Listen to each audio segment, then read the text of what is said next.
ಇಡೀ ಕಾಂಗ್ರೆಸ್ ಸರ್ಕಾರದ ನಡೆ ಎತ್ತ ಸಾಗಿದೆ ಅನ್ನುವ ಅನುಮಾನ. ಕಾಂಗ್ರೆಸ್ ಸರ್ಕಾರದ ಮೇಲೆ ಪ್ರತಿಭಟನೆಗಳ ಪರ್ವವೇ ಇದೀಗ ಪ್ರಾರಂಭವಾಗಿದೆ. ಮೈಸೂರಿನಿಂದ ಲೆಕ್ಕ ಹಾಕ್ತಾ ಹೋದ್ರೆ, ಬ್ರೇಕಿಂಗ್ ಅಪ್ಡೇಟ್ನ ಮೂಲಕ ಅದನ್ನು ಗಮನಿಸ್ತಾ ಹೋಗೋಣ. ಮೈಸೂರಿನಿಂದ ಪ್ರಾರಂಭವಾದ್ರೆ ಬೆಳಗಾವಿವರೆಗೂ ಸರ್ಕಾರದ ನಡೆ, ನುಡಿ, ನಿಲುವು, ನಿರ್ಧಾರದ ವಿರುದ್ಧ ಸಾಲು ಸಾಲು ಪ್ರತಿಭಟನೆಗಳಾಗ್ತಾ ಇದೆ. ಎಲ್ಲ ಆದರೂ ಕೂಡ ಕಾಂಗ್ರೆಸ್ ಪಾಳೆಯದ, ಅದರಲ್ಲೂ ಆಡಳಿತಾರೂಢ ಕಾಂಗ್ರೆಸ್ ಪಾಳೆಯದ ನಿಲುವೇನು ಅನ್ನೋದ್ರ ಬಗ್ಗೆ ಯಾವುದೇ ಸ್ಪಷ್ಟ ಉತ್ತರ ಸಿಗ್ತಾ ಇಲ್ಲ. ಉತ್ತರ ಕೊಡಬೇಕಾಗಿರುವ ಸಂಬಂಧಪಟ್ಟ ಇಲಾಖೆಯ ಸಚಿವರುಗಳನ್ನ ಪ್ರಶ್ನೆ ಮಾಡಿದ್ರೆ, ಮುಖ್ಯಮಂತ್ರಿ ಉಪಮುಖ್ಯಮಂತ್ರಿಗಳನ್ನ ಪ್ರಶ್ನೆ ಕೇಳಿದ್ರೆ, ಮಾಧ್ಯಮದವರು ಪ್ರಶ್ನೆ ಕೇಳ್ತಿದ್ದಾರಲ್ಲ ಅನ್ನೋ ಬಲವಂತಕ್ಕೆ ಉತ್ತರ ನೀಡ್ತಾ ಇರೋ ರೀತಿಯಲ್ಲಿ ಹಾರಿಕೆಯ ಉತ್ತರವನ್ನ ಕೊಟ್ಟು ಜಾರಿಕೊಳ್ತಿದ್ದಾರೆ. ಕೆಪಿಎಸ್ಸಿ ಪ್ರೊಟೆಸ್ಟ್ ಆಗ್ತಾ ಇದೆ. ಕನ್ನಡ ಮಾತನಾಡೋದಕ್ಕೆ ಒದೆ ತಿಂದಿದ್ದಾರೆ ಕಂಡಕ್ಟರ್. ಕನ್ನಡ ಪರ ಸಂಘಟನೆಗಳು ಪ್ರತಿಭಟನೆ ಮಾಡ್ತಿದ್ದಾರೆ. ಆಶಾ ಕಾರ್ಯಕರ್ತೆಯರಾಯ್ತು, ಅದಾದ ನಂತರ ಅಂಗನವಾಡಿ ಕಾರ್ಯಕರ್ತೆಯರಾಯ್ತು, ಅಲ್ಲಿನ ಕೆಲಸಗಾರರು, ಸಿಬ್ಬಂದಿಗಳಾಯ್ತು. ಇಷ್ಟೆಲ್ಲ ಪ್ರತಿಭಟನೆಗಳಾಗ್ತಾ ಇದ್ರು ಕೂಡ ಆ ಮಟ್ಟಕ್ಕೆ, ಆ ಪ್ರತಿಭಟನೆಗಳು ನಡೆದ ಹಂತಕ್ಕೆ ಸಮಾಧಾನ ಮಾಡುವ ಅಥವಾ ತೇಪೆ ಹಚ್ಚುವ ಪ್ರಯತ್ನದ ಭಾಗವಾಗಿ ಸರ್ಕಾರ ಕ್ರಮವನ್ನ ಕೈಗೊಳ್ತಿದೆಯೇ ಹೊರತು ಸಮಗ್ರವಾಗಿ ಸಮಸ್ಯೆಗಳನ್ನ ಬಗೆಹರಿಸುವ ಆಲೋಚನೆ ನಿಜಕ್ಕೂ ಸರ್ಕಾರಕ್ಕಿದೆಯಾ ಅನ್ನುವ ಅನುಮಾನ. ಈ ಬಗ್ಗೆ ಒಂದು ವರದಿ ನಿಮ್ಮ ಮುಂದೆ.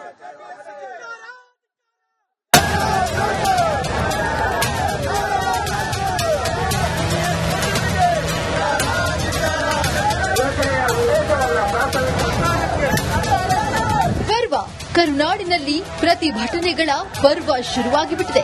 ಕಾಂಗ್ರೆಸ್ ಸರ್ಕಾರದಲ್ಲಿ ಪ್ರೊಟೆಸ್ಟ್ ಅನ್ನೋದು ಕಾಮನ್ ಆಗಿಬಿಟ್ಟಿದೆ. ಜನರು ತಮಗೆ ಏನೇ ಬೇಕಾದರೂ ಪ್ರತಿಭಟನೆ ಮಾಡಿಯೇ ಪಡೆದುಕೊಳ್ಳೋ ಅನಿವಾರ್ಯತೆ ಎದುರಾಗಿಬಿಟ್ಟಿದೆ. ಪ್ರತಿಭಟನೆ 1, ಕೆಪಿಎಸ್ಸಿ ಎಡವಟ್ಟು, ಕರವೇ ರೋಷಾಗ್ನಿ. ಕೆಪಿಎಸ್ಸಿ ಪರೀಕ್ಷೆಯಲ್ಲಿ ಸಾಲು ಸಾಲು ಎಡವಟ್ಟುಗಳನ್ನು ಖಂಡಿಸಿ ಇವತ್ತು ಬೆಂಗಳೂರಲ್ಲಿ ಕರ್ನಾಟಕ ರಕ್ಷಣಾ ವೇದಿಕೆ ಕಾರ್ಯಕರ್ತರು ಸಮರ ಸಾರಿದರು. ಕೆಪಿಎಸ್ಸಿ ಕಚೇರಿಗೆ ಮುತ್ತಿಗೆ ಹಾಕುವುದಕ್ಕೆ ಯತ್ನಿಸಿದರು.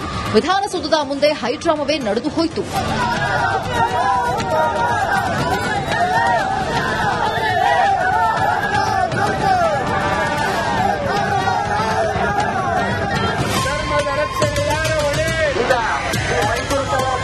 ಮೈಸೂರಿನಲ್ಲಿ ಉದಯಗಿರಿ ಕಲ್ಲು ತೂರಾಟ ಖಂಡಿಸಿ ಬಿಜೆಪಿ ಹಾಗೂ ಹಿಂದೂ ಕಾರ್ಯಕರ್ತರ ಪ್ರತಿಭಟನೆಗೆ ಪೊಲೀಸರು ಬ್ರೇಕ್ ಹಾಕಿದ್ರು. ನಿಷೇಧಾಜ್ಞೆ ಜಾರಿ ಮಾಡಿದ್ರು. ಬಳಿಕ ಕೋರ್ಟ್ ಅನುಮತಿ ಬೆನ್ನಲ್ಲೇ ಬಿಜೆಪಿ ನಾಯಕರು, ಹಿಂದೂ ಕಾರ್ಯಕರ್ತರು ಸರ್ಕಾರದ ವಿರುದ್ಧ ಪ್ರತಿಭಟಿಸಿ ಕಿಡಿಕಾರಿದ್ರು.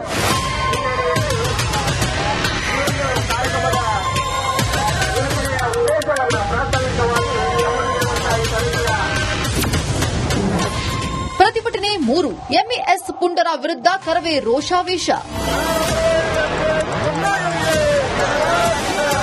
ಸೊಲ್ಲಾಪುರದಲ್ಲಿ ಕರ್ನಾಟಕ ಬಸ್ಗಳನ್ನೇ ಶಿವಸೇನೆ ಕಾರ್ಯಕರ್ತರು ಟಾರ್ಗೆಟ್ ಮಾಡಿ ಬಣ್ಣ ಬಳಿಯುತ್ತಿದ್ದಾರೆ. ಪರಿಣಾಮ ಬೆಳಗಾವಿಯಲ್ಲಿ ಕನ್ನಡಿಗರ ರಕ್ಷಣೆಗೆ ಹೋರಾಟ ಮಾಡೋ ಪರಿಸ್ಥಿತಿ ಎದುರಾಗಿಬಿಟ್ಟಿದೆ.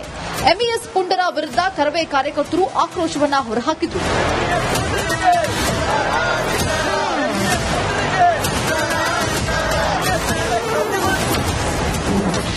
ಪ್ರತಿಭಟನೆ 4, ಸಮುದ್ರಕ್ಕಿಳಿದು ಮಹಿಳೆಯರ ಪ್ರತಿಭಟನೆ. ಉತ್ತರ ಕನ್ನಡ ಜಿಲ್ಲೆಯಲ್ಲಿ ಗ್ರೀನ್ ಫೀಲ್ಡ್ ಬಂದರು ಸರ್ವೆಗೆ ಭಾರೀ ವಿರೋಧ ವ್ಯಕ್ತವಾಗುತ್ತಿದೆ. ಅಂಕೋಲಾ ಬಳಿಯ ಕಣಿವೆಯಲ್ಲಿ ಸಮುದ್ರಕ್ಕಿಳಿದು ಸ್ಥಳೀಯರು ಪ್ರತಿಭಟನೆ ನಡೆಸಿದ್ದಾರೆ. ಈ ವೇಳೆ ಕೆಲ ಮಹಿಳೆಯರು ಅಸ್ವಸ್ಥರಾದ ಘಟನೆ ನಡೆಯಿತು.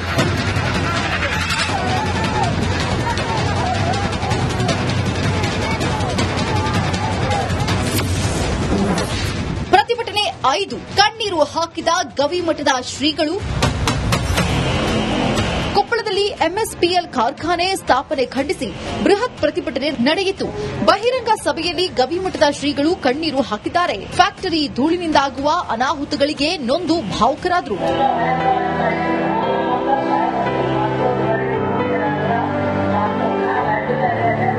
ನೋಡಿದ್ರಲ್ವಾ ವೀಕ್ಷಕರೇ, ಒಂದೇ ದಿನ ಎಷ್ಟು ಪ್ರತಿಭಟನೆಯ ಕಹಳೆ ಮೊಳಗಿದ್ವು ಅಂತ.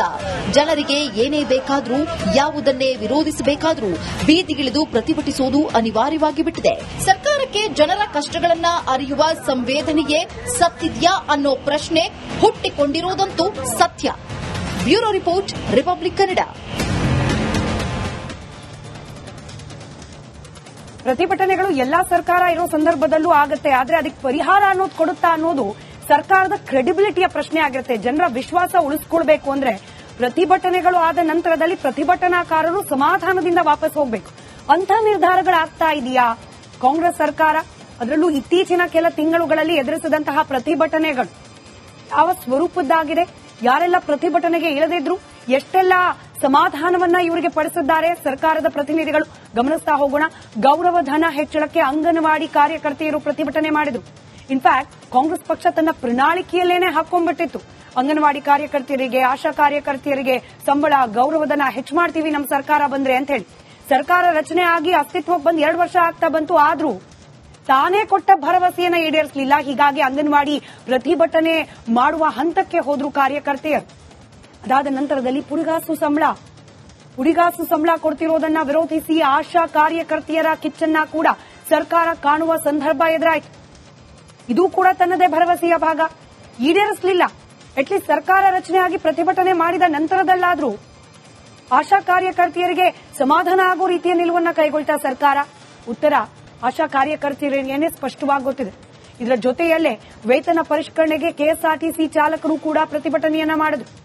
ಸರ್ಕಾರ ತಾತ್ಕಾಲಿಕವಾಗಿ ತೇಪೆ ಹಚ್ಚೋ ಪ್ರಯತ್ನವಾಗಿ ಅವರ ಮನವೊಲಿಕೆ ಮಾಡಿದ್ದಾರೆ. ಆದರೆ ಈಗಲೂ ಕೂಡ ಒಂದಷ್ಟು ಡೆಡ್ಲೈನ್ ಅನ್ನ ಕೊಟ್ಟು ತಾತ್ಕಾಲಿಕವಾಗಿ ಮುಷ್ಕರವನ್ನ ಹಿಂಪಡೆದಿದ್ದಾರೆ. ಇದರ ಜೊತೆಗೆ ಕಡ್ಡಾಯ ಕನ್ನಡ ನಾಮಫಲಕಕ್ಕೆ ಕರವೇ ಕಹಳೆಯನ್ನ ಮೊಳಗಿಸಿತು. ರೊಚ್ಚಿಗೆದ್ದು ಬೀದಿಗಿಳಿದ್ರು ಕನ್ನಡ ಪರ ಸಂಘಟನೆಯ ಹೋರಾಟಗಾರರು. 60% ಕಂಪಲ್ಸರಿ ಅಂತ ಹೇಳಿ ರೂಲ್ಸ್ ಏನೋ ಮಾಡಿದ್ರು, ಜಾರಿ ಮಾಡ್ತಾ ಇದೆಯಾ ಸರ್ಕಾರ? ಅದನ್ನ ತನ್ನದೇ ತೀರ್ಮಾನವನ್ನ ಅನುಷ್ಠಾನಗೊಳಿಸುವ ಚಿಂತನೆಯನ್ನ ಮಾಡ್ತಾ ಇದೆಯಾ ಸರ್ಕಾರ? ಪ್ರಶ್ನೆಗೆ ಉತ್ತರ ಬೀದಿಗಳಲ್ಲಿ ಸ್ಪಷ್ಟವಾಗಿದೆ. ಇದರ ಜೊತೆಗೆ ಅತಿಥಿ ಉಪನ್ಯಾಸಕರ ಬೇಡಿಕೆ ಅಂತೂ ಬಗೆಹರಿಯೋ ಲಕ್ಷಣ ಕಾಣಿಸ್ತಲೇ ಇಲ್ಲ. ವಿದ್ಯಾರ್ಥಿ ವೇತನ ಸಿಗ್ತಾ ಇಲ್ಲ ಅಂತ ಹೇಳಿ ಬೀದಿಗಿಳಿದಿದ್ರು ಸ್ಟೂಡೆಂಟ್ಸ್.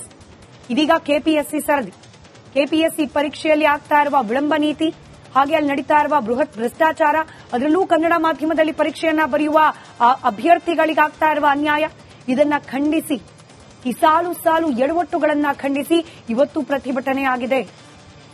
ಎಲ್ಲ ಪ್ರತಿಭಟನೆಗಳನ್ನ ಎದುರಿಸಿದ್ರೆ ಮಾಧ್ಯಮಗಳಲ್ಲಿ ನಿರಂತರವಾಗಿ ವರದಿ ಮಾಡಿದ ನಂತರದಲ್ಲಿ ಆ ಕ್ಷಣಕ್ಕೆ ಏನೋ ಒಂದು ಪ್ರತಿಭಟನೆ ಕೈಬಿಡಿಸುವ ಹಂತದಲ್ಲಿ ತೀರ್ಮಾನವನ್ನ ಕೈಗೊಳ್ಳುವ ಪ್ರಯತ್ನ ಸರ್ಕಾರದಿಂದ ಆಗ್ತಿದೆಯೇ ಹೊರತು ಶಾಶ್ವತ ಪರಿಹಾರ ಅನ್ನೋದು ಯಾವ ವಿಚಾರದಲ್ಲೂ ಆಗುವ ಪ್ರಯತ್ನ ಆಗ್ತಾ ಇಲ್ಲ. ಏನೇ ಕೇಳಿದ್ರೂ ಕೂಡ ಗ್ಯಾರಂಟಿಗಳ ಕಡೆಗೆ ಬೊಟ್ಟು ಮಾಡೋ ಸರ್ಕಾರ ಇದೆ. ಅಭಿವೃದ್ಧಿ ಮಾಡಿಲ್ವಾ? ಗ್ಯಾರಂಟಿ ಕೊಡ್ತಿದ್ದೀವಿ. ಬೆಲೆ ಏರಿಕೆ ಆಗ್ತಾ ಇದೆ, ದರ ಏರಿಕೆ ಆಗ್ತಾ ಇದೆ, ಅರೆ ಗ್ಯಾರಂಟಿ ಕೊಡ್ತಾ ಇದ್ದೀವಿ. ಹಾಗಾದ್ರೆ ಗ್ಯಾರಂಟಿ ಆದ್ರೂ ಸರಿಯಾಗಿ ಅನುಷ್ಠಾನ ಆಗ್ತಾ ಇದೆಯಾ? 1 ವರ್ಷ ಕಳೆದ ಒಂದೇ ವರ್ಷದಲ್ಲಿ ಚುನಾವಣೆಗಳು, ರಾಜಕೀಯ ತಂತ್ರ ಪ್ರತಿತಂತ್ರಗಳು, ಅಭಿಯಾನ, ಜನಪರ ಅಹೋರಾತ್ರಿ ಹೋರಾಟಗಳು, ಪಾರದರ್ಶಕ ವರದಿಗಾರಿಕೆಯ ಪಣ ತೊಟ್ಟು ಮುನ್ನಡೆದಿದ್ದೇವೆ. 1 ವರ್ಷದ ಸಂಭ್ರಮದ ಜೊತೆಗೆ ಜವಾಬ್ದಾರಿ ಕೂಡ ಹೆಚ್ಚಾಗಿದೆ. ಮತ್ತಷ್ಟು ಮುನ್ನುಗ್ಗಿ ಜನಪರ ನಿಲ್ಲುವ ಉತ್ಸಾಹ ಕೂಡ ಹೆಚ್ಚಿದೆ. ಯಾಕಂದ್ರೆ ಇದು ರಿಪಬ್ಲಿಕ್ ಕನ್ನಡ, ನಿಮ್ಮದೇ ಧ್ವನಿ. 1 ವರ್ಷದ ನಿರ್ಭೀತ ಪತ್ರಿಕೋದ್ಯಮ ರಿಪಬ್ಲಿಕ್ ಕನ್ನಡ, ಇದು ನಿಮ್ಮ ಧ್ವನಿ.